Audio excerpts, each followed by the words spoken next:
নিপীড়িত নির্যাতিত অসহায় বিএনপি পরিবারের পাশে সহ সাধারণ মানুষের পাশে যারা দাঁড়াচ্ছেন সেই বিএনপি পরিবারের নেতৃবৃন্দ, আমাদের সকলের প্রিয় নেতা রোমন ভাই সহ উপস্থিত কুমিল্লা জেলা বিএনপির সাবেক আহ্বায়ক, কুমিল্লা জেলা বিএনপির সংগ্রামী নেতা দেশনেত্রী বেগম খালেদা জিয়ার সংগ্রামী উপদেষ্টা মণ্ডলীর সদস্য, সংগ্রামী জননেতা জনাব হাজী আমির রশিদ ইয়াসিন, আমাদের এই অঞ্চলের সবচেয়ে জনপ্রিয় নেতা চৌদ্দগ্রাম উপজেলা বিএনপির সংগ্রামী সভাপতি কামরুল হুদা, কুমিল্লা জেলা বিএনপির সাবেক সদস্য সচিব সংগ্রামী জননেতা জনাব জসিম ভাই সহ উপস্থিত অনেক নেতৃবৃন্দ, আসসালামু আলাইকুম।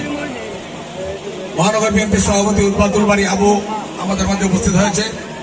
আমরা আজকে আমাদের সকলের প্রিয় সঙ্গীত শিল্পী জাহাঙ্গীর ভাইয়ের পাশে এসে দাঁড়িয়েছে আমরা বিএনপি পরিবারের নেতৃবৃন্দ।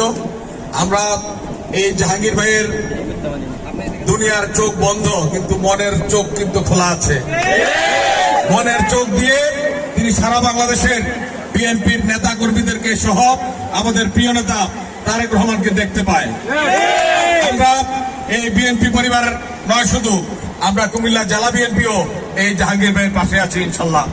আগামী দিনে ওনার যে কোনো কর্মকাণ্ডে আমরা বিএনপি কুমিল্লা জেলা বিএনপি ওনার পাশে থাকবে। এবং আমরা আজকে এই অনুষ্ঠানে কুমিল্লা জেলা বিএনপির সংগ্রামী সভাপতি সংগ্রামী জননেতা জনাব জাকারিয়া দায় সুমন ভাইয়ের পক্ষ থেকে আমরা বিএনপি পরিবারের নেতৃবৃন্দ এবং রুহুল কবির রিজভী ভাইকে অভিনন্দন জানিয়ে আমার বক্তব্য শেষ করছি। খুদা হাফেজ। বাংলাদেশ জিন্দাবাদ, দেশনেত্রী বেগম খালেদা জিন্দাবাদ, তারেক রহমান জিন্দাবাদ, কুমিল্লা জেলা বিএনপি জিন্দাবাদ। আসসালামু আলাইকুম। ধন্যবাদ। এই পর্যায়ে বক্তব্য নিয়ে আসছেন সংক্ষিপ্ত বক্তব্য কুমিল্লা বিভাগীয় সাংগঠনিক সম্পাদক বাংলাদেশ জাতীয় দল বিএনপি এবং শিক্ষাবিদ শিক্ষক নেতা জনাব সেলিম ভুঁইয়া।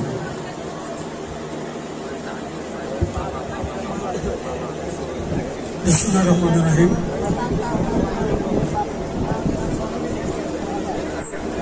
আমরা বিএনপি পরিবারের পক্ষ থেকে আজকে আমাদের জাহাঙ্গীর ভাইকে সম্মান জানানোর জন্য উপস্থিত আছেন আমাদের সকলের প্রিয় নেতা বাংলাদেশ জাতীয়তাবাদী দলের সিনিয়র যুগ্ম মহাসচিব অ্যাডভোকেট রুহুল কবির রিজভী,